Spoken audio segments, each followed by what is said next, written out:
All right, guys. Here we are again. So back. We're gonna have a guest today.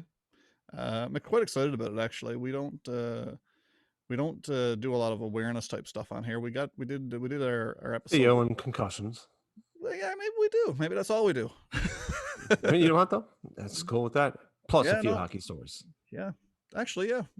I probably just put my foot right in my mouth. We did do the Theo Fleury episode, and that would have been episode like 4 or something stupid. And you know, the people you get are the ones with the good messages, and I'm all about that because the more I learn, the better. Yeah, absolutely. Well, you're going to learn lots from this guy. We've got a veteran of over 800 professional hockey games. That's between the AHL and the NHL. He's currently in a battle. I'd like to think he's on the winning side of it. Mr. Mark Kirton is coming on very shortly. Going to join us. Going to talk ALS and ALS awareness because that's his battle right now, and he's taking it by the horns.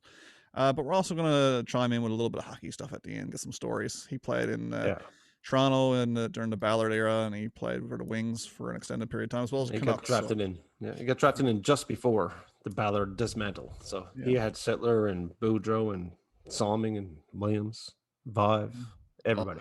Turnbull, Ennis. Yeah. Ellis, sorry. Yeah, absolutely. So without further ado, guys, let's titter tatter. Let's get at her.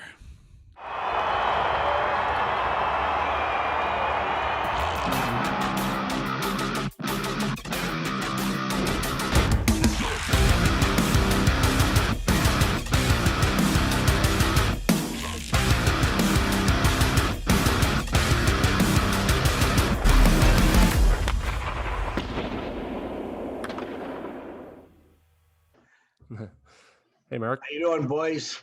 Oh, I'm doing good. Sun's shining again, which is very welcome down here. Down in Newfoundland? Whereabouts are you in Newfoundland? I'm in St. John's. Oh, are you? Okay. I live about an hour and a half outside the city, a small town.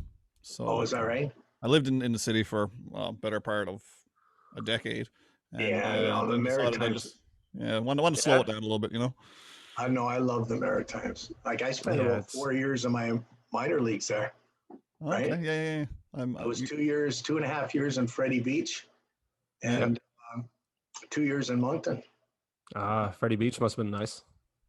Oh, Freddie was nice, but because he had the university right beside you, right? Yeah. And it had the world's best bars. Like Moncton and Fredericton had the world's best bar, and it was called the Cosmo. I've been to the Cosmo. Everybody knows it. I like the downstairs. I like the downstairs, the Cosmo, in that old brick cellar, and it's like a couple guys up on the stage playing. And I had a great time there when we were there to see the Stones play. Oh, we went to that little bar. Nice. Yeah, had a good story out of that place. Invented a shot that got pretty popular here in town, actually, just by an accident. Pretty dark in there, Chad? Yeah, it's an old wine cellar kind of thing. It's very dark. Didn't really know what was going on till you got outside. Yeah. I never did much of the rock and rodeo, or the IROC. It was called there last. Yeah, no, it was. It's funny. Doug McLean, who you guys know through the social media with Kipper on the podcast. I met Doug at the Cosmo back in 1985. He was coaching UNB, and I was the captain of the Fredericton Express. So we met and we laughed about the Cosmo the other day on on his podcast. But I don't think it's there anymore, or I don't think it's called that anymore. But I love the Maritimes. My first year when I was drafted to Toronto, they were in Dallas, the farm team. So I figured, boy, I can go to the Central League, lie in the sun on the off days, it'd be great. And then they switched to Moncton, and I've never seen more snow in my life. Sometimes our cars were covered in snow, right to the top to the bottom. We used to have to take the rink hose out to hose the car down. Oh wow! You wouldn't want to do that here. It'd be frozen solid for about a month. Yeah, no, that's true too. Yeah, Newfoundland's a little bit funnier. But thanks for inviting me, guys. The more awareness in this, the better. Yeah, agree. All right, folks, welcome back. Chad, do you have any episode number this is? I'm, every time I guess, and I'm going to say 22. Yeah, okay. It's been a few weeks since the last one, so I mean, I haven't counted since. Sure, let's call it 22. Okay. Welcome to episode 22 of the Deke Snipe Silly podcast, guys. Your host, Ryan Gates, and Chad Newman there on the bottom. Today we're joined by a special guest, and we got a special message with this guest. Today we have a former NHL player. Um, he's a he was originally drafted by the Leafs of all teams, a team that me and Chad follow quite closely. Drafted by the Leafs in 1978, but played 3 years with the Peterborough Petes, where he was a star on that team, of course. Veteran of over 280 NHL games. I got him at 520. Sound right, Mark? AHL games. Yeah, a lot of games down there. Yeah, absolutely. And now he's a 31-year veteran in the real estate market in Oakville, Ontario. None other than Mr. Mark Kirton. Welcome to the show, Mark. Wow, guys, thanks for having me. I appreciate that. No, absolutely. It's pleasure's ours. So the big topic, of course, and you've been hot on social media lately. I mean, everywhere I've looked, everywhere I've turned, it's Mark Kirton time, and that's so great to hear, because you've got a great message that you're trying to get across: awareness for ALS, or I guess as most people would more commonly know it, Lou Gehrig's disease. But you've been diagnosed yourself, and you're working through ALS at the moment, and you want to get on and just have a little chat about that. So yeah, no, the month of June was huge for the ALS community, without a doubt, and of course Major League Baseball having the June 2nd Lou Gehrig Day was massive for us, because it really put us on the map. Because for the longest time, 80 years, it's kind of been the forgotten illness. But when I did get ALS, to be honest with you guys, I didn't even really know what it was. Like I knew that it was in the MS field or family, but I didn't know what it was. And so if I didn't know what it was, a lot of people probably didn't. But now that we've come through June, I think through social media and Lou Gehrig Day and the End ALS Walk on the 20th, I think at least the awareness is out there more, which was our goal. Yeah. It was it's quite a story how it happened to me, but which I can share with you guys. Back in and believe me, before I started these symptoms, I was in pretty good shape. Like I golfed all the time and worked out all the time, and I wasn't overweight or anything like that. I probably didn't eat that well, but I don't know that a lot of people do. So, back in 2015, I was sitting on a beach in Bahamas with my wife and daughter, and there was some twitching in my right bicep, and it was quite predominant, and it kept going all day long. It wasn't like after a workout or something like that you twitch for a while. It just wouldn't stop. And it's funny. I started thinking, like, could it be coffee? Mm-hmm. Because think about this. In 2015, I would have been, well, what am I, 63 now? So around 57. And I'd never had a sip of coffee in my life. What? Okay. Wow. And then at 57, I just started drinking it. And I got to the point where I was having a couple a day. So I was about 3 weeks into that coffee thing, and the twitching started, and I thought, could it be coffee? Yeah, and I mean, it would, jump in your head, right? Of course. Yeah, and so we started researching a little bit, and we found a lot of interesting things about coffee. But anyways, to fast forward, I remember back then I was reading a book, Bob McKenzie's book. I can't remember the name of it, but I was reading a chapter about Coley Campbell, one of the VPs of the league, because he's a good friend of mine from Peterborough. Yep. And I was reading about how he almost died on his farm, where his tractor he was driving on the pond clearing the snow broke the ice, and he barely got out of that alive. So, and I told him on the phone what was going on, and he said, well, you better get that thing checked out. So off I went. And 3 years of testing, everywhere from Mayo Clinic in Arizona to rheumatologists, EMGs, blood work, on and on. And nobody could diagnose it. They actually thought it was Lyme disease, because Lyme disease, Chad, is a mirror image of this. So we thought it was that, and I had a positive test result, but it turned out to be false positive. So fast forward to 2018, and my wife and I were at Sunnybrook in Toronto, and the head of ALS Canada came in and told us and said, this is what you got, which was just like, it just hit us like a ton of bricks. I can imagine. But, even though in the back of our head, we thought it could be this, you just don't believe it till someone tells you. So obviously it was, in 10 seconds, our world crashed. And, when we left the room, I was kind of numb. My wife was very upset, obviously, because all your future plans, right, go right out the window that you've been planning. You get through 3 kids and you're going, okay, this is going to be great. And then all of a sudden you got this. So, that night I looked at myself in the mirror and I said, okay, well, you've got this thing. So you got 2 choices. You can go in the corner and you can cry and be depressed and just not be a very likable person, or you can face it head on and say, look, I don't want to be treated any different. If anybody comes up to me and feels sorry for me or a pity party, I'm going to stop them right in their tracks. I don't want to change. I want to laugh. I want to be chirped. I want to chirp people. I want nothing to change. Yes. And so that's the direction that I decided to go. And, but then I did go quiet for a couple of years because I was worried that my real estate career would be affected by this. But, that's basically how it started. And that's how I decided that I would go. Yeah, and that must be very helpful for your family, having that positive attitude. Yeah, it was, yes, 100%, because if I'm depressed, they're down, right? Yeah, of course. So it does, but I'm going to tell you right up front that when someone gets diagnosed with something like this and their muscles start to fail, and in my case, it was like a clock. It went from right arm, left leg, right leg. When you start to weaken, then guess where the brunt goes? Right onto the family.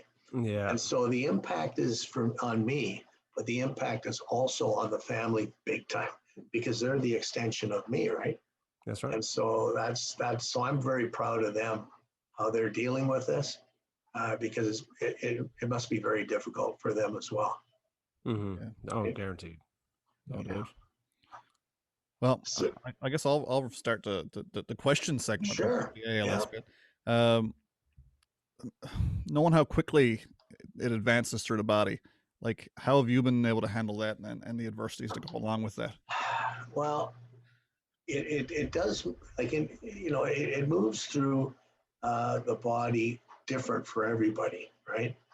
And I'm on a couple treatments right now that I've been on. One I've been on for 2.5 years from Japan that's supposed to slow the progress, but no one ever really knows if it does slow the progress or not. But the key with this kind of an illness is stay ahead of the curve. And, people told us in the very beginning that, don't be surprised if it's going to be a couple $100,000 to beginning to end. And I get that now. Like the chair I'm in right now is $25,000. That's a Honda Civic. It's just, I know, it's like an old, like Raymond Burr Ironside, an old TV show thing. This thing does everything but give you coffee in the morning. But you know what? If you stay ahead of the curve, it makes life a lot easier, because overnight things can change. Yeah. Okay. And in my case, I had some pretty humbling accidents with this. I'll share a couple with you. One in particular, I remember going up the stairs, and it's a bit of a queasy story, but I went up the stairs, 16 risers, when I was showing a house, and the client was out the backyard, and my right leg was still about 90%, right? The left was pretty weak. So I go up right foot forward, right foot forward, right foot forward, and I get to the top. And what do you think I do? I go left foot forward. And then all of a sudden I start to tilt, and I got my suit jacket on. And of course my hands, they can't grip anything, right? Oh, no. So I start to go down. I put my hands on my head, and I went down like a bowling ball. And I went down the carpet stairs. I lied on the ground at the bottom in like a fetal position. And the first thing that popped into my head was those TV shows, you know, LA Law and all those ones like where they chalk you when you're in the middle of the road. So I'm lying there and I'm going, am I alive? Am I alive or am I breathing or what's going on? And so my heart was racing and I thought, oh shit, my client's outside. So I went onto my hands and knees and I crawled back to the stairs and I got up and somehow I got back upstairs. I said goodbye to the client, went home, and you know what? For 7 days, I was like someone broke my ribs, my back, my head was skinned at the top. Hair came right off my head. And it was brutal. But guess what? I didn't break anything. Wow. I didn't break a bone or nothing. I said to Daryl Sittler, I said, you know what it was like? I said, it was like 1978, being in the corner with the Broad Street Bullies and all four hit you at once. I said, that's what it was like. And he just laughed. But anyway, so that was one of the harrowing stories. And one other real quick one was I did fall at night turning off I was turning off something on the TV or adjusting something on the TV. And I fell backwards onto the ground and hit my head on the coffee table. God. You know, and it's crazy because I was telling this story to a couple goalies on a Zoom, and Chico Resch says, well, he's going to send me his hockey helmet, his goalie mask, so that way I can fall in any direction. So at the end of the day, guys, there's been some accidents, some falls, but you know, now I'm not walking anymore, so there's no danger of that. But some of those falls are, you know, are pretty tough for me to deal with and tough for the family to deal with, right? And you don't hear about those, actually. When I hear about ALS, nobody talks about the accidents of when the body's starting to deplete a bit. You don't hear about those. And, you don't hear about it. I'm going to remember that now, just going ahead, especially like I'm more used to being around MS with my friends' parents and stuff like that. And I've seen that happen.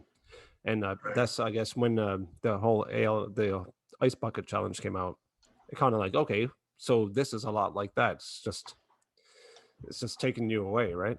Piece by piece. It does. And, but like I said, I got a renovated bathroom where I have a shower commode. My bed goes up and down all around. I got this chair. So I'm pretty well under control as far as transferring goes and stuff. But I still have my moments, right? Yeah. But I'm out of the danger thing. I do tell people that get diagnosed with ALS. I tell them to watch out for stairs for sure. Definitely. And I find myself with a list of people that I'm seeing. You know, I get a call from somebody that says, "Hey, I have a friend that has ALS. Can you talk to him?" Right? And my list is starting to grow. Oh. And you know what I remember, guys? I remember back Roger Nilsson, who was a very, very close friend of mine. And Roger, when he was dying of cancer, he had 2 pages of names and phone numbers. And I asked him what that was. And he said, these are cancer people that I need to call and lift them up. And I never forgot that. And now my list is starting to grow for this. So isn't that interesting, eh? It's really funny. We had Theo Fleury on the podcast, well, that was a couple months back now. And same thing. It's exactly the same message. I mean, he's come through a whole different type of trauma. He's physically well, but his mental well-being was for a very long time in the toilet, you know. But now he's, you know, recuperated himself, and now he's starting to help others. And same deal, he's constantly getting messages, you know, of that variety, and he's doing what he can. And I think that in itself has got to be a little bit therapeutic for you. Would you say? Yeah, it is. It is for sure. It can be a little bit emotional when the other person is emotional. Yeah. For example, I had a call from a guy from grade 7. I was on the relay team with him back in public school, and I kind of remembered the name, but you know, not that well. And he said, "Look, I was diagnosed last week, and I'm scared to death. I don't know what to do." You know, that's a tough one to answer, right? That's right. But you know what you do is you just tell them, say, guys, you have the choice. You can be positive or negative. So you got to be absolutely ultra positive, and you got to will yourself. Like the 3 rules I follow are faith. You have to have a strong faith. and a very strong family, and you got to have a good support group of friends. If you got those three things, you can will yourself to last a lot longer than most. Yeah. And guys, 2 to 5 years is the average lifespan. But there's also patients that have gone 10 years, 15 years. And between the three of us, that's the category I want to be in. Yeah, I don't want to be in the other one. We're not going to get the chalk out yet. That's right. Exactly. Exactly. Speaking of friends, I mean, you mentioned the support group. I mean, the hockey community as a whole has come and surrounded you wholeheartedly recently, especially. It was capped for me. I mean, like I said, I had seen your name on social media all over different podcasts, like you mentioned, The Real Kipper. There's a bunch of them that you've been on. But it really culminated for me during one of the playoff games there with Ron McLean, and he mentioned you and your struggle and your I shouldn't say struggle, your fight against, and I mean that had to be a very much appreciated moment, was it not, to see that on television? I was actually right here. I was in front of my computer, and I think I was watching probably an NBA game on one screen, and I had the Leaf one on the other one. But I think I just flipped off it, and in the background, I heard my kids laughing. They were watching the big screen. They said, "Get your camera, get your camera." And I guess Ron had, I saw it, I've seen it since, but Ron held up that Help Kirts and ALS shirt, which was really kind of out of the blue. Like, I know Ron from Oakville, we're from the same area, we live in the same area, but I think that he was going to do the ALS promo closer to the walk. So it was surprising that he brought it out there, and kind of ironic, or we were lucky in a sense that there was overtime, right? Because if there wasn't overtime, would he have done it next game? Maybe. But what an opportunity. And there was 4.8 million watching that. Yeah. And what happened the next day was ALS Canada, one of the groups I'm a member of, the office was just buzzing, right? I mean, how can you get more awareness than that? Hockey Night in Canada, Leafs, Canadians. Oh, man. Ron knew exactly what he was doing. You know? He did.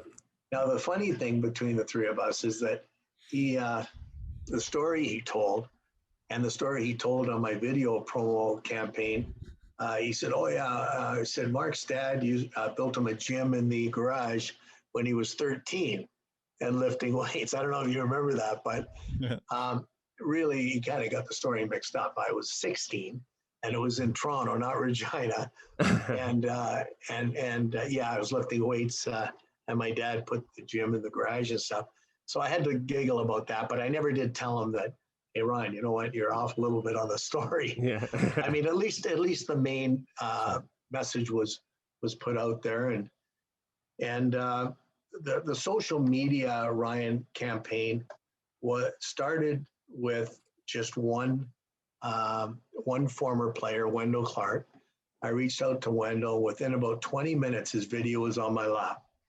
And then I started thinking, you know what? I know a lot of people from all the teams I've been on.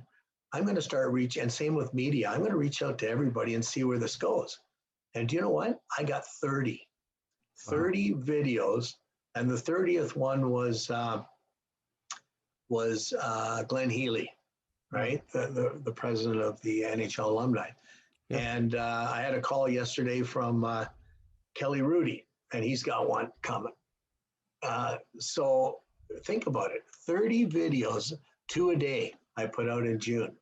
And then I had guys like Doug McLean and Kipper and John Shannon and Steve Simmons. And they were the other day, they were retweeting. Yeah.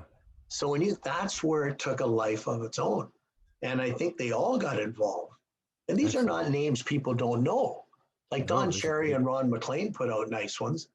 And funny story is I when I was sending out some thank yous to guys that were doing it or what have you, and telling them how it was going to work, I said in one line, I said, geez, I better not put Ron McLean and Don Cherry's out back to back.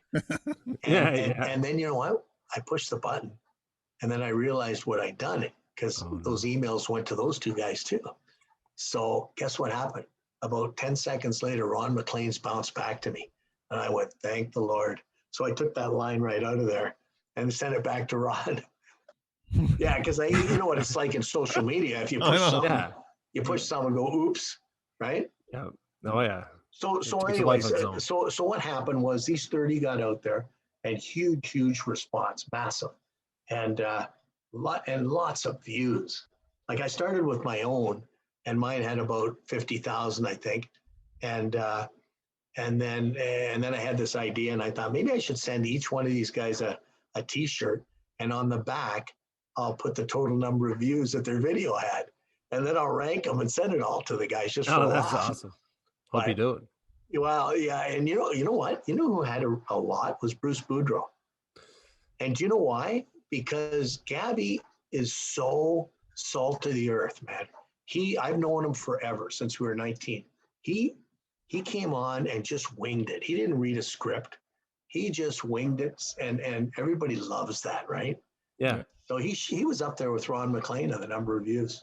Wow. Oh, So wow. so Ryan, it was a great program. Yeah. It was a success, and I think what I'm going to do with it, I haven't thought it all the way through, but I may stitch them together somehow with the best of each one and put it together with a very impactful story and start to go after the government. Yeah. And that's a whole different animal, because that's our biggest beef right now. And so that's the next in line. Is there any amount of government subsidy for you guys when it comes to? I mean, obviously you talked about your equipment that you need alone. Is there any programs available to help? Well, ALS Canada, like when we do this fundraising for the walk that we just did, 60% of the fundraising goes to equipment, rental pools, admin, staff, all that stuff, and then 40% goes to research, and then Brain Canada matches the 40%. Oh, so nice. that's how that works. Now, equipment-wise, for the average person, this chair I'm in right now, the government covers about 16 grand of the 25 grand, but this is the only thing they cover. The rest of the stuff is out of my pocket. Yeah. Oh, really? Yeah, So it's not making your there's house not a lot. accessible. There's not a lot. No, they So don't cover. Yeah, it's not very much. the Actually, awareness. I should say one thing, Chad. They do cover a one-time $2,500 on any kind of a rental. So just those two things, guys. That's all they cover. That's not much. Oh, I know. Well, and it's important for the general public to know that it's not just the disease which has the impact on the person, but financially and how it can impact their life outside of the physical disability that it creates is immense as well. So when you're looking for somewhere to dump your donations, guys, make sure to keep that in the back of your mind. Yeah, I was going to say about the awareness. You can do the ice bucket challenges and the walks and stuff, and that's all great for awareness and research. But I think what seems to be happening is you need a lot of pressure on the government to start doing more about this and making this a lot more comfortable for people. Yeah, the three main asks of ALS Canada and the other group that I'm a part of, that I'm really proud of, is ALS Action Canada, and that's a patient-led group. And if you ever want a powerful video, the leader of that, his name is Dean, and he's doing a 28-hour walk, or he did that in Ottawa, and he can barely walk. He's just a warrior. But those are the two groups that I'm a part of, and the asks are the same. ALS Awareness is number one. Number two is critical because it's the government creating faster pathways to get the treatment right through the approval process and into our bodies fast. And so far it's been like 2 years. Like when they have a treatment in the States, it goes through FDA, goes through Health Canada, goes through provincials individually, and then into us. And it's 2 years. A lot of ALS people don't have that kind of time. No, 2 to 5 years. So the government's got to look at this and say, okay, this is a rare disease. We need to have a faster pathway so we can get it in their bodies in 3 to 6 months. So that's a major ask. And then the third is research money, because we need to get some more trials into Canada. It's been cost prohibitive to bring these trials to Canada, so they go to other countries. And so we have to get better in that area. Those are the three main government asks. But I'll tell you, Chad and Ryan, I've been you'll see when you go onto my Twitter, you'll see a lot of times I tag Patty Haju, who is the Ministry of Health. And I also, for the Liberals, I also tag the Conservative critic for health. And you know what? Not even one peep from Patty about all this work in June. Every once in a while you get a COVID thing. Or, hey, guess what? I got my second shot. Well, come on, just send something through. We're working hard, so you work hard. That's right. And I was reading about Dean, is it Gorslein? And he did the walk. Yes, and I love that guy. He's great. He said it was he chose 1,700 minutes because it was 1,700 patients passed away from the time that the drug entered for evaluation to being approved. And I mean, that's 1,700 people. That's too much. And it's a growing, the diagnoses are growing all the time. It's getting more and more. 3,000 currently in Canada. And it's usually 1,000 come on stream, 1,000 pass away. And then in Canada, in the world, I believe it's 600,000 or 700,000, but it is growing. All of a sudden, maybe it's because I have it, but I'm starting to hear about more and more people that have it. And then when I talk to people, they go, geez, you know what? I know people that have it too. So we weren't talking like this 10 years ago. No, and I'm just wondering, is it the more diagnosis or is it more people getting it? And the one thing I was going to ask is, you were about 3 years finding out before you got diagnosed. Is that normal? It's a really tough one. Yeah, it is. I hear this from a lot of people. I hear from a lot of people that, it's a tough diagnosis. So, but, like I said to my wife, I said, they officially diagnosed me in April 2018. But the reality is I really had it in 2015, right? Yeah. I mean, so it's a moving target. It's a moving date. Yeah. So really I could be 5 years into this, easy, right? Instead of 3. 2 to 5 years. And I mean, it's, wow, how many people don't ever get diagnosed, I wonder? I don't know. Well, yeah, exactly. Or misdiagnosed. Yeah. So anyways, it was, June was a terrific month from that perspective. And I'm hoping, I'm jumping around here a bit, but I'm hoping that the NFL will look at this, because when I made a list, when I first got this, I obviously wanted to see who else had it. And I came up with about 75 names, you guys, of former athletes that have had ALS or died from it or whatever. And NFL was half of them. And if you guys want to watch a powerful video, Google Steve McMichael of the Chicago Bears. He was the leader of their famous defense in the mid 80s that won the Super Bowl. Yep. And Google he just got diagnosed 2 months ago. And he was the toughest. He went into wrestling and stuff. He was one of the toughest guys you ever meet. And watch that video. It's powerful. We'll actually link it right down here so people can see it and click on it. Yep. Yeah, that's a good one. That's a great one. And I reached out to him and wished him the best. And I heard back from his agent, but I'm sure he's just dealing with it in his own way, like I did at the beginning. I mean, I was pretty quiet the first year and a half because I was fearful it would hurt my business, right? So I didn't say anything. And then when I went to Peterborough for a Peterborough reunion in 1978 team that went to Memorial Cup, Gary Green, our coach, said, Kirts, there's a guy that wants to interview you, and he's going to ask you some ALS questions. You okay with that? I said, yeah, no problem.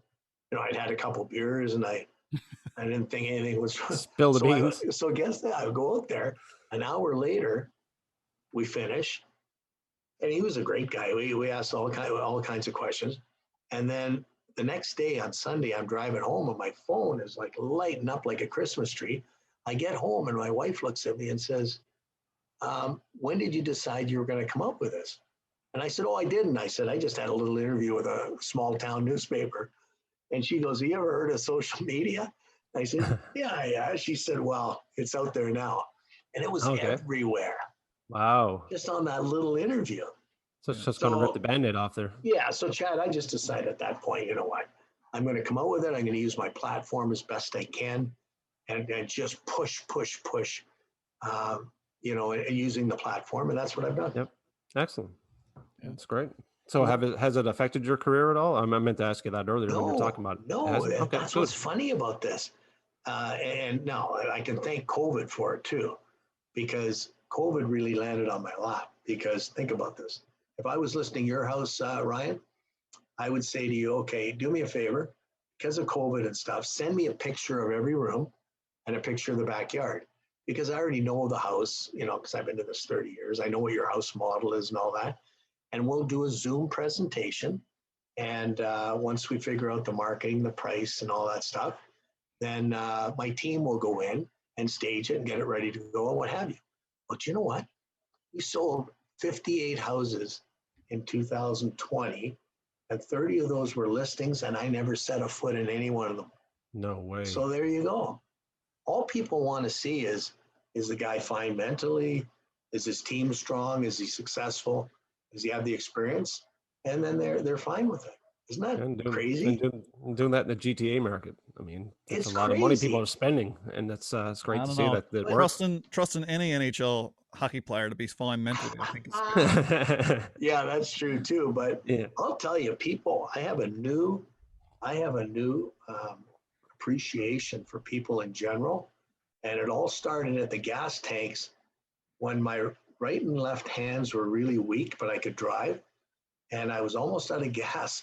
And I was north of Toronto, and it's pouring rain, and I'm going, holy shit, I need gas. I'm not going to make it home. I can't push the gas pump. So I just wheeled into the tank or into the gas station, and I tried to squeeze the nozzle, and I couldn't do it. And I looked around, and within 10 seconds, 3 guys over to help. No way. We'll help you, sir. Yeah, no problem, sir. You go in the car. You know what? Right from that point on, I thought, hey, it's okay to ask for help, right? And only one guy in real estate pressed me and said, look, I know you're got a respiratory problem or you're worried about it or whatever, but what do you really have? And I told him. I said, hey, I've got ALS. I had it for 6 years, you know, and nothing's changed business-wise. And you know what? I beat out 3 other agents for that listing. No way. He didn't care. He says, hey, I'm sorry what you've got, but if your performance is there, I'm okay with it. Yeah. So excellent. You see, so there you go. People are a lot better overall than you think. Yes, as far as coming to the plate. Well, the thing is, we're notorious in Newfoundland for being very much that way as well. It's quite commonly we get the old in Newfoundland, you don't ask for help, you ask for people to leave you alone. Exactly. And listen, no one knows that more than me. I mean, living in the Maritime, and even though it's not Newfoundland or Newfoundland, it's still New Brunswick, still Maritime. Yeah. Oh, yes. Yeah. No, it's a cultural thing for us out here. Absolutely. So we fight trying to help people. That's actually true. You mentioned earlier though about the link with the other leagues, the MLB, National Football League, and players associated who have ALS. Has there been any connection made between professional athletes and development, or is that kind of I look at, obviously when you get something like this, the first thing that pops in your head, it's got to be from concussions, right? And you start to think about that. And certainly I had my share of those. I probably had 3 or 4 that were real bad. Like one in Chicago, I got carried right off the ice. Oh no! And it was like a black and white movie. I remember looking up and it was almost like people had punch him like fedoras and smoke, and I was like really out of it. And I remember Tiger Williams and Daryl Sittler came back and told me to stay down. That's because I tried to get up and fell down again. So whenever I see that now in the NHL where a guy tries to get up and he's wobbly, I think back to that. And anyways, I carried off the ice and was on the ice the next day for practice. Oh, wow. So they handled it different back then. But when I did some research and talked to, a few researchers and stuff, their feeling is this. There's no question it's a risk factor. No question.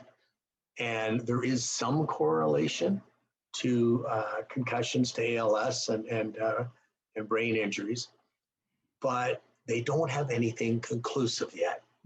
And that seems to be the standard answer.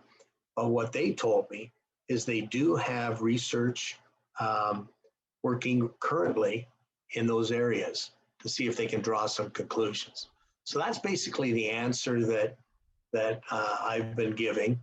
But, you know, it doesn't take a rocket scientist to see that the NFL, they bang every play, right? They got a lot of guys. Yeah. So it probably is and does have something to do with it.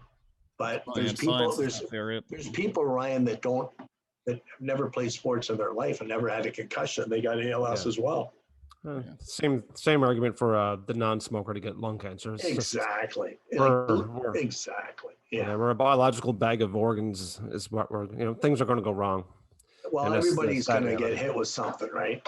Yeah, that's right. And so I think, so, that's my answer on the concussion thing. But as long as I'm not ignoring that, and because it's neurological, and you just can't ignore anymore. Don't do that. That's right. No, you're right. You're right. Absolutely. So what about positive developments going forward with regard to research and or treatment? What are we seeing out there right now? There's only 2 drugs right now that are out there. And like I said, one's from Japan that's been approved called Edaravone, and there's another one that's a pill you take morning and night, which I've actually stopped because it does affect your liver a little bit. So I stopped that one for a while, and I may go back on it a little later. But there's 2 promising ones coming down the pipe. One is called Amex, and it's for approval for Health Canada right now. It's been submitted. So we're all watching it really closely to see what kind of pathway it's going to take and how long it'll take to get into us. But there's another one called Neurone that I just retweeted out an article about an hour ago about that one. And they swear by it in the States, but they got turned down by the FDA. So I'm not sure exactly what's going on. But guys, I really think that, it really should be our choice whether we want to take these experimental. If they get to phase 3 and there's no real danger, why get it caught up in red tape? Why not give us the choice to try it, right? Yeah, of course. No. So, but I mean, I think overall that's positive. The fact that there's 160 drug companies in the ALS space around the world. There's about 80 trials going on with different drugs and different solutions. There's a couple big ones at Sunnybrook right now that I want to be a part of one of them eventually. So there's lots of good stuff going there. And then, of course, our ALS awareness on the 3 asks that I mentioned earlier to go after the government is the next thing on our agenda. Yeah, I know it's just because I get into the other podcasts and, of course, the famous Joe Rogan. But I remember hearing the Neuralink episode with Elon Musk, where he's actually going to implant things in people's brains with these little wires that go in and kind of fix strokes, Parkinson's, possibly ALS, and all that stuff. That's going to be a long shot one compared to like the drugs they're testing out. But interesting, to say the least. So I'm going to look that one up after because I can't remember them mentioning ALS with that. Yeah, if you do see that, shoot it through to me. Oh, it definitely will. It's I know it's like he calls it, it's like a Fitbit for your skull, and they just really implant it wherever the problem is, and really just. Well, I know Brent Peterson. Do you remember him? He played in the NHL for a while. I played with him in Detroit, and then he was assistant coach in Nashville when Nashville came in the league. And then I think he's still doing the color for Nashville. He has Parkinson's, and he got to the point where he couldn't walk at all, and they did something like that, Chad, to him. And it turned him right around. He could walk, he could talk, and things really improved. But so you know what? There's always, but that was experimental, and he tried it. Yeah, that's right. Yeah, and I mean something experimental like that, and the same thing with this Neuralink. Yeah, that would be interesting because they can. He claims it's going to fix the effects of a stroke or head trauma and stuff like that. It's just going to spark up and make that part of the brain work right again. Yeah, exactly. The drugs are one thing, and I know with MS they were doing the stints and like people going to Poland and trying all that stuff, and my friend's mother did, and it worked a little bit at first, and it's just it's not getting that up here. It don't seem to be. Well, that's what the Sunnybrook one is. It's called a focused blood barrier ultrasound, And that's what they do. You go into an MRI for about 90 minutes and they open up the blood barrier that goes around your brain. And they did phase 1 was just to open it up and close it and see if there was any problems with the patient, which there wasn't. And phase 2 is to actually put a drug in there. And they're just getting ready to do phase 2 next month, actually. So we'll see what happens there. The problem with me, I would be in that one, except I can't lie on my back for 90 minutes because I can't breathe. Like when I lie on my back, my diaphragm flattens and it's hard to breathe. And so I wear a BiPAP at night, you know, but they won't let me lie on my side and they won't give me air in the MRI. So I'm kind of out of that one. So I have to have an upright MRI machine. It's like what I'm sitting in, but they don't exist. They exist in Israel and a couple other areas, but they don't have any in Canada. So you know, it's fine. So if I ever win if I win the lottery on Friday, I think it's 170 mil or something, the max. Something like that. Yeah. So if I win that, first thing I'm going to do is get the $10 million upright MRI machine built in Israel and sent here. Then I can do that test. Perfect. Got to bring a doctor over that knows how to use it. Exactly. Yeah. So I guess the big thing, and I mean, we can cap the ALS portion of the chat with this. What is it that the general public can do? Because I mean, that's your strongest voice right now. What is it that we can do to help you guys along in your fight?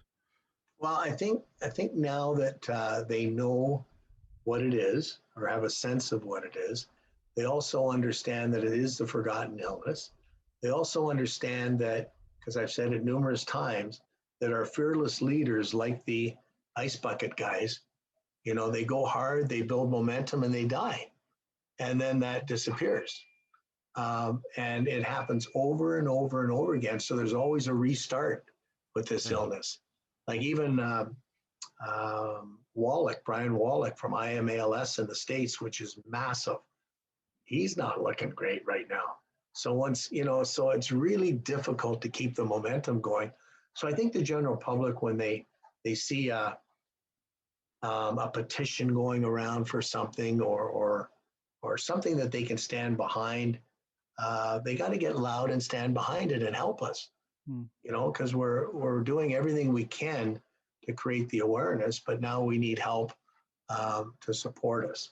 And I can tell you the government, it's been very disappointing because back in 2017, they lost one of their own at the House.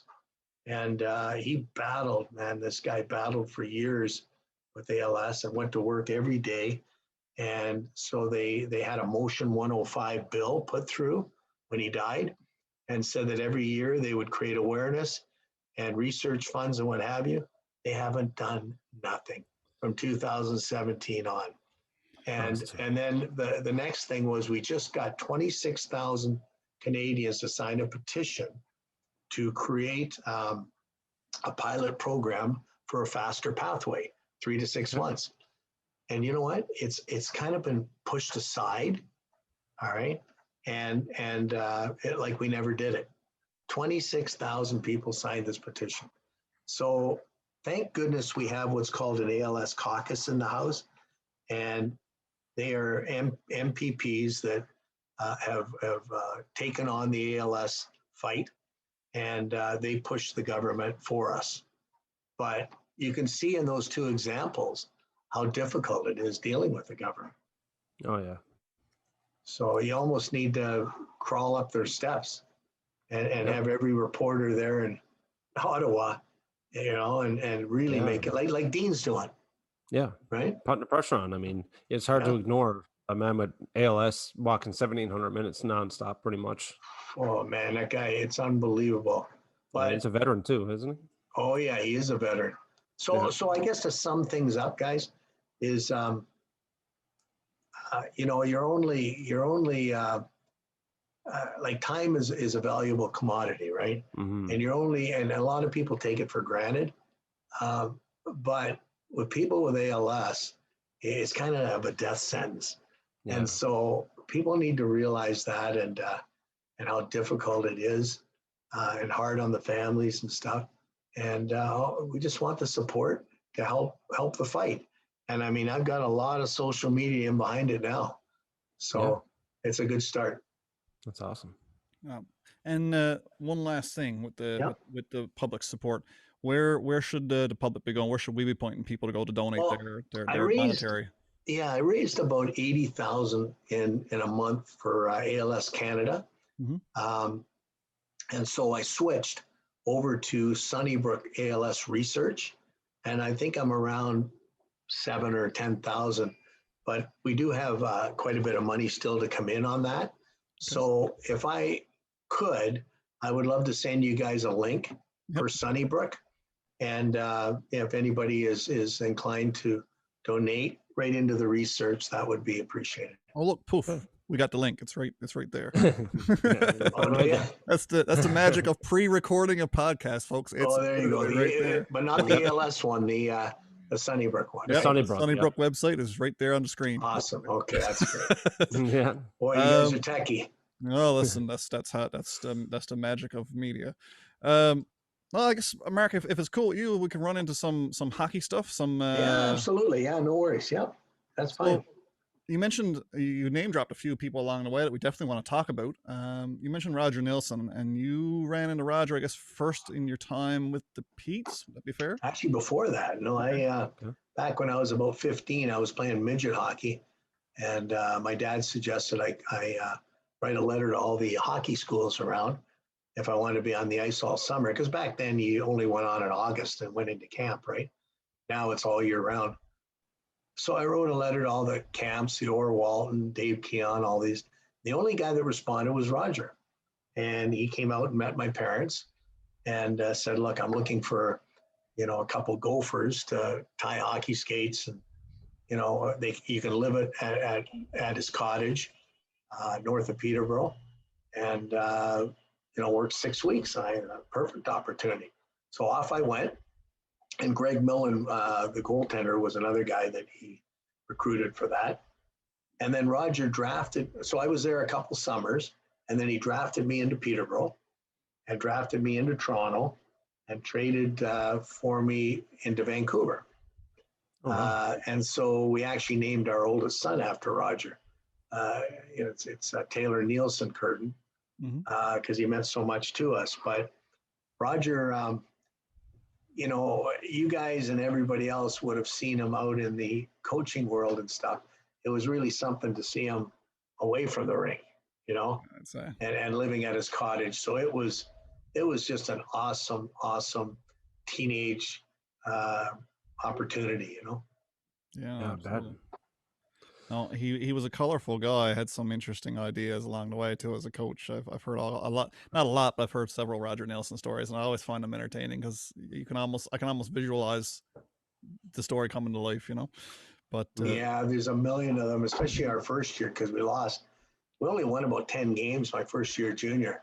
And then Roger went on to pro after that in Dallas, I think, and then Toronto. But we had some funny stories. We got beat by double figures so many times. And I just remember the story. I love telling the story up in Sault Ste. Marie. Sault Ste. Marie Greyhounds was the junior team. And they every time they scored, they had a Greyhound. It was on a kind of a track up in the ceiling. And it would go chugging across the ceiling and what have you. So Roger sent Dick Todd, our trainer, who actually Dick went on and coached in the NHL, right? So Dick went up there and crawled at the top after morning skate, and he put a padlock on the thing. So what happened was they got the first goal in about a minute and a half into the game, and the thing would go cha-ching, cha-ching, cha-ching, and it stopped.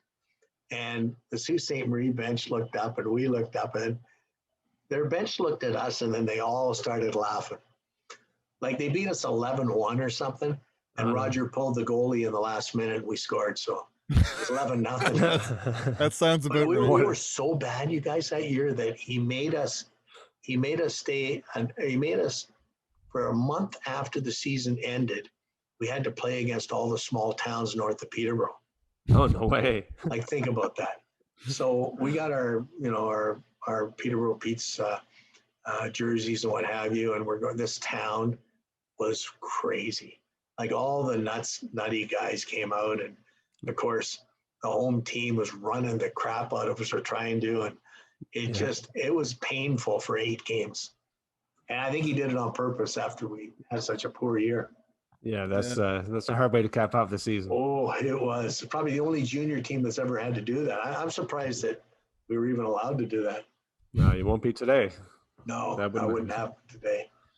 But it was a tough year. And then my last year, we had a great team. So that's sometimes how it works in junior, 3-year cycles. Yeah, I mainly looked at the 79 roster. I was just like, oh yeah, everybody's there. And like I'm looking at all these ones that I learned about from my dad and my uncles growing up. You already said Boudreaux and Lanning and Sittler, but Salming and Tiger Williams were like a couple of the ones that stand out to me that I like. How are they like? Tiger was my winger in Toronto and Vancouver. Yeah. He was great. Tiger in Vancouver, the year I was there was the year after they had the towel power with Roger when they went to the Stanley Cup final against the Islanders. Waving the flag. Yeah, and I got traded for Ivan Boldarev, which I knew would be problematic. He was a pretty important player for them. He'd have 70, 80 points, and Roger's trading for a checker like me. Yeah. So it was a bit stressful from that perspective. But then what was good is Tiger and Ron Delorme and I, as a line, played phenomenal. Like into the playoffs against Calgary, it was Stan Schmiel, Darcy Rhoda, and Gradine's line and us. He was going with 2 lines. We were that good. Now sometimes guys in the playoffs in the NHL, not sometimes, all the time, I remember Tiger saying, hey, it's going to speed up a lot. I said, like, how fast? He says, it might be 5 to 10 times faster than what you're used to. But I didn't believe him. And you know what? First shift was insane. And I go, oh, I get it now. Everybody's playing serious. Yeah. And playing for keeps. It got to the point where I just found a zone. Like I was doing stuff that I'd never done in my career. Like I was making passes like Gretzky would make a pass, in a sense that he had this peripheral vision that he put the puck in an area where he knew a guy would get to. Well, I was making passes like that. So, and that's not me. So you get in a zone, and if you're in that zone, and we were in that zone the whole playoff, it was awesome. Oh, it's awesome. With Tiger. High level hockey. Oh yeah. Chad, I got a video clip here. I'm going to flash up on the screen. Let me just share the screen with you guys. Before we get any further into this, I want you to give us your memory of this particular play. I think you probably know where this one was going. Oh yeah, with Turnbull, yeah. Do we have sound there, Chad? Yep, a little bit.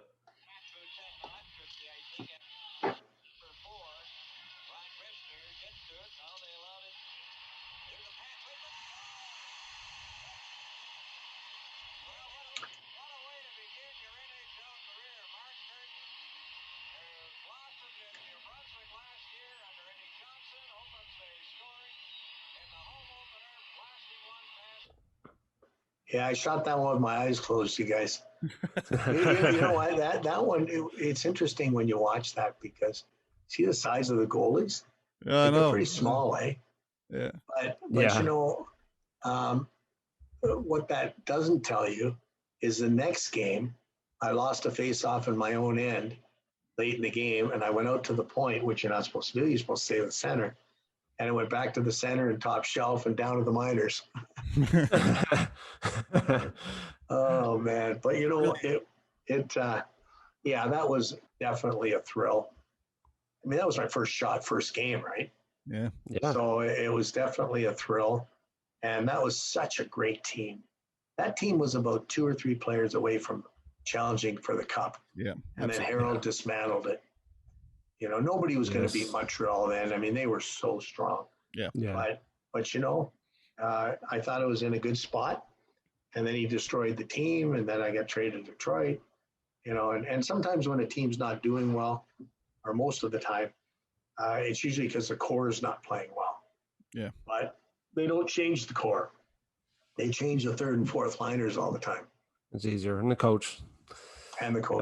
Exactly. Yeah, well, we're seeing that modern day in Toronto. I mean, it's obviously not working, and they're trying everything but for obvious reasons. You don't want to trade away your future either if that's what's going to happen. But they try everything but until it's usually too late. And until the contracts are done. Yeah, they may have to, like, an interesting analogy. One of my wingers who does the color, Paul Woods, who's my winger in Detroit. He does the color for Detroit.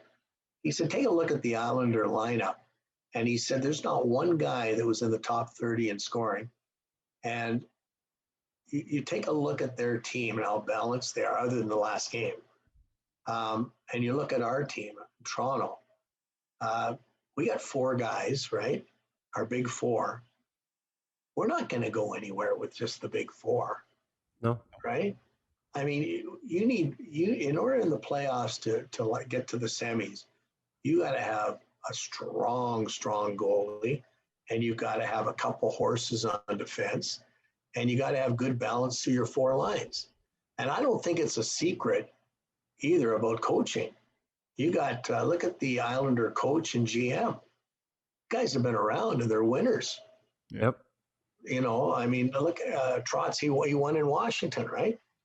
I mean, they know the secret to success, and so does Lou. And so I'm not sure, like Kyle, like the way the game is being played still, it's still very physical, and the referees let a lot go in the playoffs. So we have a great team for regular season, but we're not built for the playoffs at all. No. I think they made some mistakes, because if you look at Montreal and you look at what Caulfield and Suzuki are doing, it kind of makes you think, as much as we love Simmons and Jumbo, you know, wouldn't we have been better off with Nick Robertson in there? 100%. Peterborough, and a couple of young guys. Yeah, right? we're big Robertson fans. We're big on him. It could have been a couple of young guys in there that might have got a big goal here and there. So I think that Kyle and Sheldon are going to have to, and Shanny are going to have to look at these last 4 teams and say, we got to be building like those guys. I was finding in the last few years, it gets a little bit more to that. Like they add a little bit more grit. Now with Foligno and Riley Nash coming in and neither one being healthy and Simmons getting hurt, breaking his wrist, it kind of took the steam out of that idea. But no use, Chad, right? We didn't have enough young, eager guys that were talented like Nick. Yeah, that's right. And I think look at Caulfield. Caulfield's playing amazing. Yeah, he's playing with all kinds of swagger. You know, he's enjoying himself. Nobody's hit. He's been put in a position to succeed as well. I mean, it's one thing to bring up these guys with, like, bring up a Nick Robertson, yes, but don't bring him up and put him on the 3rd line and give him 10 minutes. Right on. He's not give him the opportunity to wow people, and those players do what he does best. Yeah, do what he does best. And I find with Suzuki, I mean, I'm enjoying watching him all the time, and I hate to say it because I'm a Leafs fan, but that pass he made last night with Stahl coming off the bench, I'm like, see, that's what I want in my life. That's what I want. And Carey Price wouldn't be bad either, but it's painful, guys. It's painful to be part of Leaf Nation right now, isn't it? It is. It is. But you know what? I found 2013, I changed, I think, as a person. And it'll never be able to hurt me again like that. Now, I'm very much invested. Obviously, I'm still very much more involved in hockey than I ever was. But I'm not kicking a propane fireplace off my patio this time. You know, I'm not. Yeah, I know. It's tough. I was on the McCown and Shannon podcast the day after they lost. And we spent about half an hour talking about what's wrong with the Leafs before we even got into the ALS stuff. And I said to Bobcat, I said, like the first answer I had was, listen, if you know you're against Carey Price and you got a chance to win game 5 or 6 and close it out, you better do it. Because if you're going to play game 7 against him, it ain't going to be pretty. Is that you mean to me? Game 6 at overtime, I said we already lost. Like Carey Price is laughing at you now. You're right in his wheelhouse. He's squaring up with every shot, and you're not doing anything different to get in his face. So I was like, you already lost. And then Montreal gets the lead, and then they collapse all the guys into the slot. That's right. And you end up shooting through about 10 legs. And it goes right into his chest when you do get it. And he holds it. Oh no, I know. We're seeing it over and over again. And I'm not like, I don't know, everyone's so mad and they're talking about the Leafs with no heart and no competitiveness. I'm like, they really do want to win just as bad as anyone else. They just don't know how to yet. They haven't figured it out because if you haven't noticed, it's a pretty hard sport and they're at the elite level with 31 other teams trying to do the exact same thing. Yeah, everybody tried, guys. Everybody tries hard. Yeah, and the injuries happened. The Tavares thing happened, and then like it's a lot of factors. We probably would, with Muzzin and Tavares on lineup, we probably would have squeaked through. I think so. I don't even know if it was squeaked. I called for a sweep, and I really believed it. And I said the only thing that will stop us is Carey Price, but he's not playing that well until he did. Exactly. Yeah, that's it, man. It's a funny thing. The playoffs is not even the same sport of hockey. It's just a different beat altogether. And I mean, I feel snake bitten like everybody else. Same result, first round exit, game 7, except it's a half this time. I mean, I get it, but I am not wallowing and ruining my summer again like I did in 2013. I hear you. And Ryan, you know what? You nailed it when you said, Nick Robertson has to be put in a same kind of position he was successful before. That's one of the big problems, too, between the American League and the NHL. Like me, I'm a good example because you get 70-plus points in the American League, right? And you're a captain, you're leading the team, and then you get called up and you're a penalty-killing face-off checker. Yeah, 8 minutes a night. The only time I got unshackled was in Detroit when they sent down Peter Mahovlich, Errol Thompson, Dennis Polonich, Gilles Gilbert, and someone else, all to the minors after practice once. So Dale McCourt and I were sitting in the dressing room, and we were adding up all the games they sent down. It was like close to 3,000. And then I got ice time. I was on the power play. I was doing everything, and I had like 19 goals in 50 games. That's like almost a 30-goal year. Yeah. So you see, it just goes to show you, it's all about timing and coaching, like who has your back, right? Because you have to be put in a position to succeed, like Ryan says. Yeah, not like trying to make Phil Kessel play 200 feet again. I mean, it's not going to happen. Well, exactly. It's not going to happen. His stick is not built for that. Exactly. No, you're right. Don't try to make orange juice out of apples. It's not going to happen. And then some players can do it. Like I don't know, Babcock did it with Kadri. He was this elusive goal scorer, like on the nights that could just pick a corner anywhere. He gets on the ice, he has a hard time. Babcock comes in and he did really well and turned him into an absolute warrior. Yeah. No, you're right. Too much so. And it's just some players can do that. Like John Tavares can do that. Yeah. Not everybody can. Like you just got to let some players do what they do best. And it's great to well round them and put Robertson say, hey, we might need you sometime down there. But, in places when you want to win, you put him and let him do what he does. Exactly. It's a tough sport anyway, in the sense that anybody who makes it to the NHL is one of the best 400 players in the world right currently. And if you're that good of a player, then you probably didn't come from a role where you were a third line checker.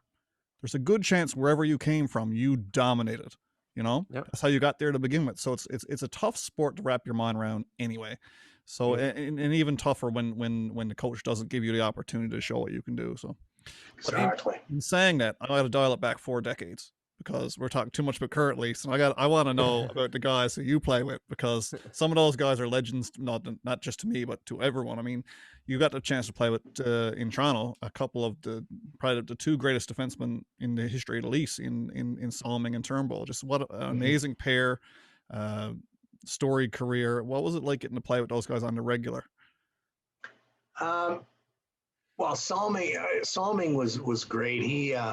Salming taught me quite a few things after practice, and one of the things that he taught me was off a face-off. I'm a left-hand shot, so if I'm on the left circle and I win the face-off back to the corner, because I'm small, he said, let the center through. I said, what do you mean? He said, the center you're facing off against, win the draw back, let him through, and here's what you do. You stick your stick underneath his armpit and his hands, and you twist him like a can opener. He'll go one way, and you're just going to get the puck. And you know what? I became a master at that. And I was so good with that can opener, and now you could never do that now. No. So that worked, and I'll never forget that. And he also showed me, how to sweep check properly, like Dave Keon. And that was helpful, being a little guy as well. And so these little tips, and even Sittler taught me when I'm back checking to back check on an angle from vertical corner to vertical corner as opposed to straight back. And I think the theory was That way you have less, you're not going to put yourself in as much danger with a blindside hit. And then he also said, if you get running around in your own end, you're the one that controls it as a center. So he says, go and stand still. Where? And he says, stand still right in the slot. Because if you stand still in the slot, everybody else will fall into position. So those veterans were very, very helpful in giving me tips along the way. The Boria, everybody called him King. I remember in the dressing room, he would come in like about 5 minutes before warm-up. And I'd probably be the only guy saying, where is he? Where is he? And everybody else, Turnbull looked at him. He says, don't worry. He comes in, he gets dressed in 3 minutes.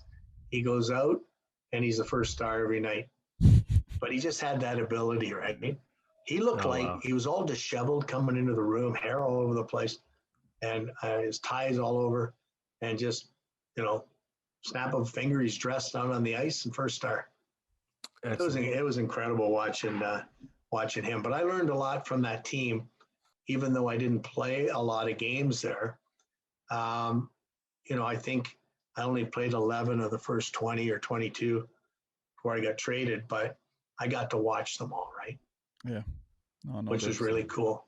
Really cool. No, it got to be. Like, I looked at that roster, I'm like, oh my God, like there's a lot of huge names there. Oh yeah, it was great. And even in the American League, there was, like, back then in Moncton, the first year of the New Brunswick Hawks, which I think might have been the first pro team, Chad, down there ever. Was New Brunswick Hawks, or maybe in New Brunswick it was. In New Brunswick, I think it would have been. Yeah, because Halifax always had the Voyageurs. Yeah.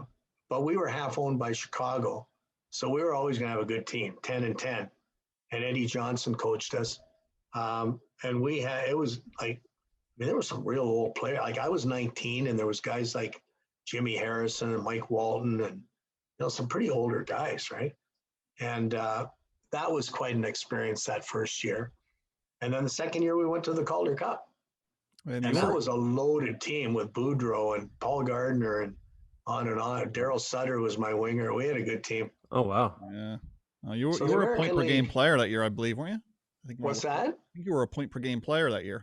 I was, and we had a great playoff. And we always said, if you can make it to the final in the minors, I'd say 75% of the players are in the show the next year. Yeah, that's right.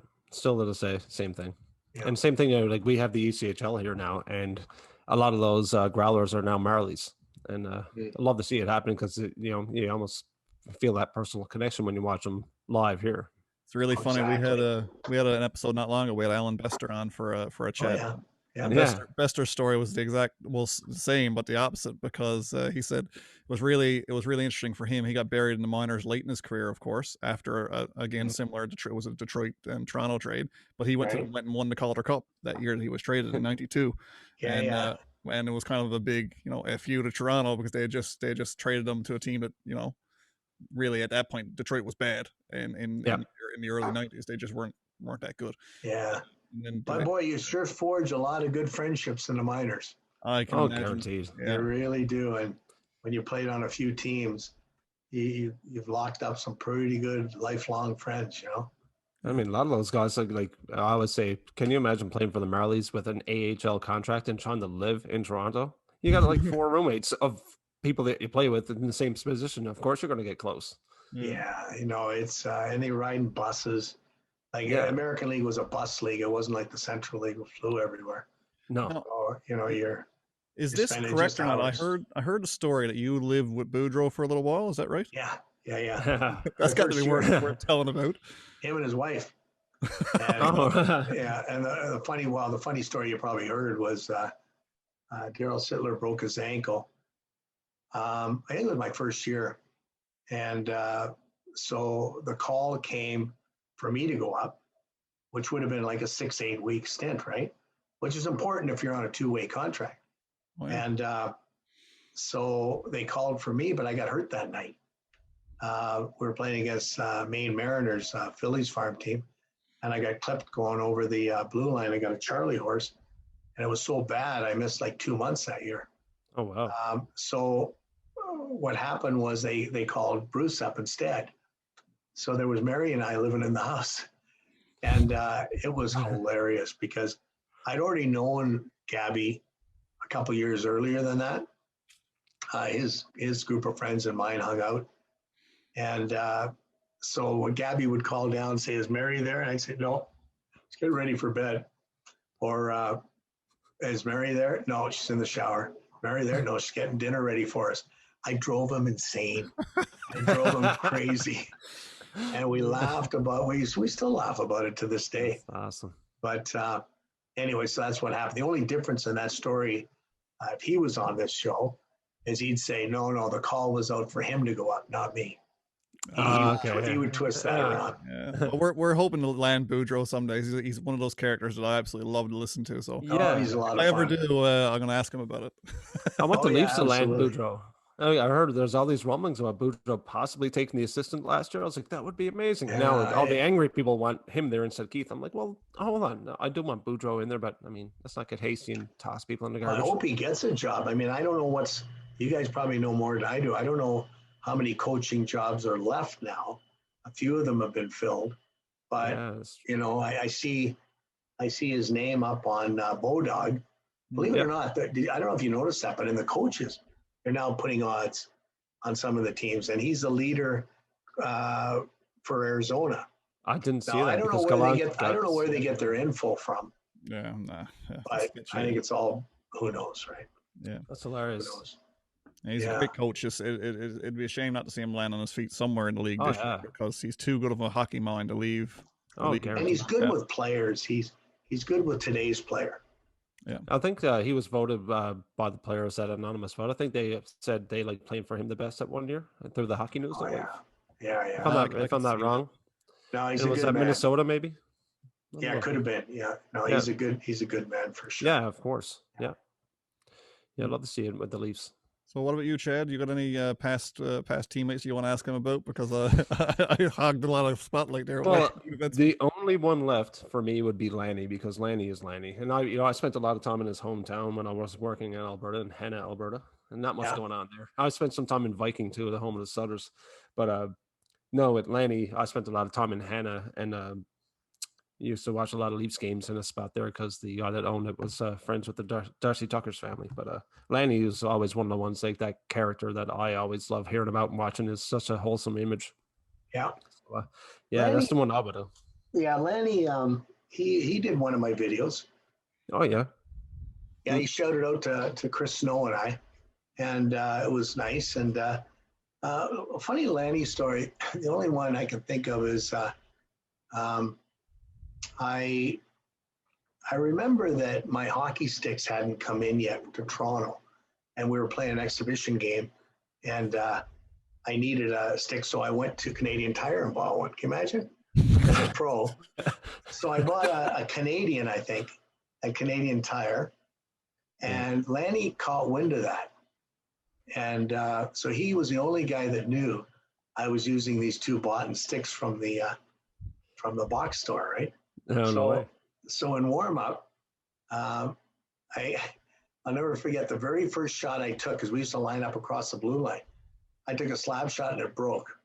And I could see Lanny way down the other end, just kind of hunched over laughing. So I don't know to this day whether he cut it.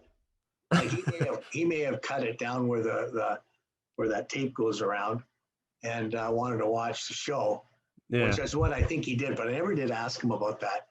But that was a funny story about Lanny. And then the other one was playing against the Bruins, who were pretty tough back then. And it was a exhibition game in Boston. And I remember Lanny and Wenzik blowing kisses at each other in warm-up. And I'm going, oh, this is not going to be pretty. They were like two pretty tough teams. Toronto was tough back then too. And that's where I ended up in the wrong dressing room. I don't know if you heard some of these podcasts, but I broke a skate in warm-up, and in the old Boston Garden, and I went to the wrong room, and I was sitting there, and then all of a sudden a Bruin trainer comes in, and he goes, "Son, you're on the wrong side." And I started to panic, right? Because warm-up was almost over, and Wenzik and Jonathan or O'Reilly were coming in, and I'm coming out, and they're looking at me kind of funny, right? and I went across the other side to the right room. Awesome. Close one. Oh man. But anyways, it's I mean, there's so many stories, right, in the American League and the NHL. But just like I said, it's just it was a lot of fun. The whole ride was a lot of fun. Excellent. That's Even great. though your life was in danger in some places in the minors. Oh, guaranteed. But it was a lot of fun. Yeah, I can't imagine the bar scene back in the 80s. Oh, the minor leagues. It was well, in Hershey, you know, they start 5 goons and they come walking by your dressing room, kill, something like slap shot. Yeah. Daryl Sutter looking at me saying, Kirts, do you want to go out there? And I said, not really. I don't want to start. I know that. Yeah. But it was pretty crazy. Daryl's got all those stories too. And Daryl was my winger all year that year. Yeah. So I was in that hometown of Viking, Alberta for a few days. Yeah, another. If you ever run into him, ask him about those that second year of American Hockey League. Out there, Hershey Bears. Hershey and Maine. Yeah, they were crazy. A lot of guys got the flu in warm up. Let me tell you. I bet they did. Oh yeah. Imagine. All right, Michael, we're not gonna keep you any longer, man. Like we're into overtime now anyway. But again, what we're gonna do, we're gonna run the link below for donations to Sunnybrook ALS Research, and encouraging all of our listeners to hasn't got to be a big donation, guys. Every little bit helps, and we'll certainly be making a donation as well on behalf of the DSC podcast in Mark's name. So again, if you feel so obliged, check out the website and open your wallets, open your hearts, all that good stuff. That's great, guys. Again, Mark, thanks so much for making the time, man. Like I said, it's fantastic, and we really hope that even if one person hears your story from this and takes something away from it, well, then it was an hour not wasted. So that's great, Ryan. I appreciate you and Chad inviting me on here and create some awareness and tell some hockey stories. And there's lots and lots of hockey stories. You know, maybe Gabby and I'll come on together. That'll be a treat. I tell you what, amazing. You set it up and we'll record. Yeah. I'm good to go tonight. I'm good to go tonight. You know what? If he doesn't get a coaching job, he'll be looking for things to do. So, well, listen. We'll see how it goes. But listen, thanks again, guys. I appreciate it, and you guys have a great day and weekend. Great. You too, American. Talk to you soon. Bye. Cheers, man. Whew, that was an hour and a bit of enjoyment for me. Me too. Great to bend the ear of a former pro like that, who's just. I find not that I don't want to have Dwayne Gretzky's on the show or anything. Don't get me wrong, I would love that. I mean, likelihood is slim, but I always like talking to the guys who hit the buses with the AHL. You know, who really played for. I hate to say love of the game, because I know that NHLers love the game as well. But I mean, you got to be of a certain mindset to make $20,000 a year and ride around the bus for 7 years. You know, chasing your dream, make no money, just wife at home. It was a different time, and I really enjoyed the stories that come out of that era. Even though some of the guys I have to, after the fact, I even had to look up myself. I'm like, who's that guy? Oh yeah, no, that's right, he played. You know what I mean? So that's just that. I mean, when you get the big guys, you're probably going to hear the stories you heard before anyway, or something close to it. These guys, you don't know this one yet. You never heard of this angle of Lanny McDonald or Tiger Williams. You haven't heard those. That's cool. I love what he shared with us there about Salming, because Salming is just one of those guys who fascinates me. Always has. Me too. Even though it was kind of like a little bit pre my era, but once I got following hockey, of course I had to start looking backwards, and I was like, man, that guy. My uncle made sure I knew who Boris Salming was, because he just talked about him for years and years and years and years. So I had no choice, and I loved every bit of it. And he's a great player. So absolutely. Well, guys, if you liked what you heard, you know where to get us. www.facebook.com/DeekSnipeSelly. You will also check us out on our own website, which we're in the process of updating.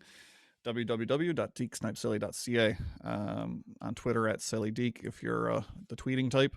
And of course, you can just give Deek Snipe Selly a search on YouTube, and you'll get all of our videos. So Right. we've got some stuff on there, some good viral stuff here lately, actually, that we've been uploading. That's doing really well, different odds and ends, as well as our regular podcast episodes. So check us out on any of that.